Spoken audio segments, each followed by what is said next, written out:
வணக்கம் ஃப்ரெண்ட்ஸ். நம்ம இந்த வீடியோவில் என்ன பார்க்க போகிறோம்னா டிஎன்யூஎஸ்ஆர்பி தரப்பிலிருந்து பிசி கான்ஸ்டபிள் எக்ஸாமினேஷன் கடந்த டிசம்பர் 10 நடைபெற்று முடிஞ்சிருச்சு. இதுக்கான ரிசல்ட் என்றைக்கு வெளியிடுவாங்க, ஃபிசிக்கல் எக்ஸாமினேஷன் என்றைக்கு நடைபெறும் அப்படின்னு சொல்லி நிறைய ஃப்ரெண்ட்ஸ் நம்ம கமெண்ட் செக்ஷனில் கேட்டுக்கிட்டே இருக்காங்க. அது மட்டும் இல்லாமல் மினிமம் என்ன மார்க் இருந்தால் நாங்கள் ஃபிசிக்கலுக்கு நேர்லேருந்து எங்கள் ப்ராக்டிக்ஸை ஆரம்பிக்கலாம் அப்படின்னு சொல்லி நிறைய ஃப்ரெண்ட்ஸும் கேட்டுக்கிட்டே இருக்காங்க. அதுக்கான ஒரு பதில் தான் இந்த வீடியோ டீட்டெயிலாக பார்க்க போகிறோம். இது பார்த்திங்கன்னா போன இயர் நடந்ததை வச்சு தான் நம்ம கால்குலேட் பண்ணி இந்த இயர் என்னென்ன டேட்டில் வரப்போகுது அப்படின்னு சொல்லி நம்ம சொல்ல போகிறோம். எல்லாமே ப்ரோ நீங்களா சும்மா சொல்கிறீங்களா அப்படின்னு சொல்லி நிறைய பேர் கேட்பீங்க. அப்படி கிடையாது. லாஸ்ட் இயர் எப்படி நடைபெற்றுச்சோ அதை பேஸ் பண்ணி தான் இந்த இயர் வரதுக்கான சான்சஸ் இருக்குது அப்படின்னு சொல்லி தான் நம்ம இந்த வீடியோவில் பார்க்க போகிறோம். அதை பார்க்குறதுக்கு முன்னாடி நீங்கள் நம்ம சேனலுக்கு புதியவராக இருந்தீங்கன்னா மறக்காமல் நம்ம சேனலை சப்ஸ்கிரைப் பண்ணிட்டு பக்கத்தில் இருக்க பெல் ஐக்கனை கிளிக் பண்ணிட்டு ஆளுங்க செட் பண்ணிக்கோங்க. அப்போ தான் நம்ம போடுற வீடியோ எல்லாமே உங்களுக்கு உடனே கிடைக்கும்.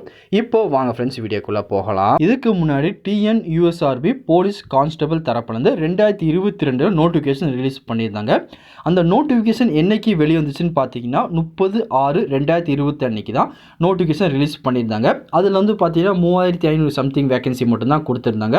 அதுக்கப்புறம் இதுக்கான எக்ஸாமினேஷன் எடுத்துட்டிங்கன்னா 27/11/2022 அன்றைக்கி இதுக்கான ரைட்டிங் எக்ஸாமினேஷன் கண்டக்ட் பண்ணாங்க. தமிழ் எலிஜிபிலிட்டி டெஸ்ட்டாக இருக்கட்டும், மெயின் எக்ஸாம் இருக்கட்டும், ரெண்டுமே பார்த்தீங்கன்னா ஒரே நாளில் நடைபெற்று இருந்துச்சு. அதுக்கப்புறம் இதுக்கான ரிசல்ட் என்றைக்கு ப்ரோ வெளியிட்டாங்க அப்படின்னு சொல்லி கேட்பீங்க. லாஸ்ட் இயர் பார்த்தீங்கன்னா கரெக்டாக 1 மந்த், இதில் 1 மந்த் கழிச்சு 26/12/2023 அன்றைக்கி ரிசல்ட் அப்டேட் பண்ணாங்க. அதில் பார்த்தீங்கன்னா ஃபைனல் ஆன்சர் கீயும் கொடுத்துருந்தாங்க. இந்த ஃபிசிக்கல் எக்ஸாமினேஷனுக்கு செலக்ட் ஆன கேண்டிடேட் நேம் லிஸ்ட் எல்லாமே பார்த்தீங்கன்னா இந்த 26/12/2022 அன்றைக்கி தான் அப்டேட் பண்ணியிருந்தாங்க. அந்த ரிசல்ட்டை அப்டேட் பண்ணதுக்கப்புறம் ஃபிசிக்கல் எக்ஸாமினேஷனுக்கான கேண்டிடேட் லிஸ்ட்டை வெளியிட்டாங்க.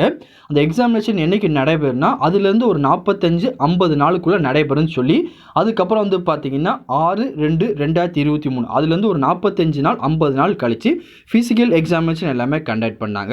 இதை வச்சு பார்க்கும்போது இப்போ 2023 வெளியிட்டாங்க தெரியுமா, இந்த வேக்கன்சியும் இதே ப்ராசஸ் படி தான் நடக்கிறதுக்கு அதிகமான சான்சஸ் இருக்குது. அது மட்டும் இல்லாமல் எலெக்ஷன் வரதுனால அவங்க ப்ராசஸ்லாம் ரொம்ப சீக்கிரமாக முடிச்சு அடுத்த ஏப்ரல் மேக்குள்ளே கேண்டிடேட் எல்லாமே பார்த்தீங்கன்னா பிஆர்எஸ்க்கு அவங்க அனுப்புகிற மாதிரி சூழ்நிலை இப்போ இருக்குது. அதில் இந்த ப்ராசஸ் எல்லாமே பார்த்தீங்கன்னா ரொம்ப ஸ்பீடாக தான் நடைபெறும். அதை வச்சு பார்க்கும்போது இந்த வாட்டி டிசம்பர் 10 எக்ஸாமினேஷன் நடைபெற்று முடிஞ்சிருக்கு. அடுத்த மாதம் ஜனவரி 10, 11 இல்லை 15 நாளுக்குள்ளே பார்த்தீங்கன்னா ரிசல்ட் வெளியாகிறதுக்கு அதிக விதமான சான்சஸ் இருக்குது. அதுலேருந்து பார்த்தீங்கன்னா ஒரு 40-45 நாளில் ஃபிசிக்கல் எக்ஸாமினேஷன் கண்டக்ட் பண்ணுவாங்க. அதுக்கடுத்து பிப்ரவரி லாஸ்ட் வீக் அல்லது மார்ச் ஃபர்ஸ்ட் வீக்கில் ஃபிசிக்கல் எக்ஸாமினேஷன் உங்களுக்கு ஸ்டார்ட் பண்ணிடுவாங்க. அதனால் உங்களுக்கு ஃபிசிக்கல் எக்ஸாமினேஷன் ரொம்ப ஷார்ட்டான பீரியட் தான் இருக்குது. நீங்கள் பார்த்தீங்கன்னா மினிமம் என்ன மார்க் எடுத்தாச்சு கவலைப்பட வேண்டாம். உங்கள் ஃபிசிக்கல் ஒர்க் அவுட்டை இன்னிலிருந்தே ஸ்டார்ட் பண்ணிடுங்க. அவங்க ஒன்ஸ் ரிசல்ட் அப்டேட் பண்ணதுக்கப்புறம் உங்களுக்கு டைம் ரொம்ப கம்மியாக தான் இருக்கும். நம்ம எக்ஸ்பெக்ட் பண்ணுறபடி பார்த்தீங்கன்னா டிசம்பர் 10 எக்ஸாமினேஷன் நடைபெற்று முடிச்சிருச்சு. அடுத்த ஜனவரி 10-15 ரிசல்ட் அப்டேட் பண்ணுவாங்க. அதுலேருந்து பிப்ரவரி லாஸ்ட்டுக்குள்ளே ஃபிசிக்கல் எக்ஸாமினேஷனை கண்டக்ட் பண்ண ஆரம்பிச்சிருவாங்க. இதுபடி தான் கண்டிப்பாக இந்த வருஷம் ப்ராசஸ் நடக்கிறதுக்கு 100% சான்சஸ் இருக்குது. நான் ஏன் இவ்வளோ கன்ஃபார்மாக சொல்கிறேன்னா நெக்ஸ்ட் டே பார்த்தீங்கன்னா எலெக்ஷன் வரப்போது. அதுக்கு முடியாத செலக்ட் ஆன கேண்டிடேட் எல்லாத்துக்குமே ட்ரைனிங்காக பிஆர்எஸ்க்கு அனுப்பி ஆகணும். அந்த ஒரு காரணத்தில் இந்த ப்ராசஸ் எல்லாமே ரொம்ப ஸ்பீடாக நடைபெறதுக்கு அதிக விதமான சான்சஸ் இருக்குது. அது மட்டும் இல்லாமல் நிறைய பேர் ப்ரோ 2024க்கு எப்போ வேகன்சி அனௌன்ஸ் பண்ணுவாங்கன்னு கேட்டுக்கிட்டே இருக்காங்க. கண்டிப்பாக இந்த எலெக்ஷன்லாம் முடிஞ்சதுக்கப்புறம் தான் இந்த 2024க்கான பிசி கான்ஸ்டபிளுக்கான நோட்டிஃபிகேஷனை ரிலீஸ் பண்ணுறதுக்கு 100% சான்ஸ் இருக்குன்னு நம்ம சொல்லலாம். ஏன்னா எலெக்ஷன் இருக்கிறதுனால அடுத்த நோட்டிஃபிகேஷன் ரிலீஸ் பண்ண மாட்டாங்க. எலெக்ஷன் முடிஞ்சுட்டு அதுக்கு அடுத்த ப்ராசஸாக தான் பார்த்தீங்கன்னா இது எல்லாமே உங்களுக்கு கொண்டு வருவாங்க. இதை பற்றி வேறு எதுவும் உங்களுக்கு டவுட் இருந்தாலும் கீழே கமெண்ட் செக்ஷனில் தெரிவிங்க. கண்டிப்பாக உங்களுக்கு நான் கிளியர் பண்ணி தரேன். இந்த பதிவு கண்டிப்பாக உங்களுக்கு பயனுள்ளதாக இருக்கும்னு நினைக்கிறேன். தெரியாதவங்க ஃப்ரெண்ட்ஸ்க்கு இந்த வீடியோ ஷேர் பண்ணுங்கள். பிடிச்சிருந்தால் லைக் பண்ணுங்கள். அடுத்த ஒரு வீடியோ சந்திக்கலாம். Thank you and bye friends.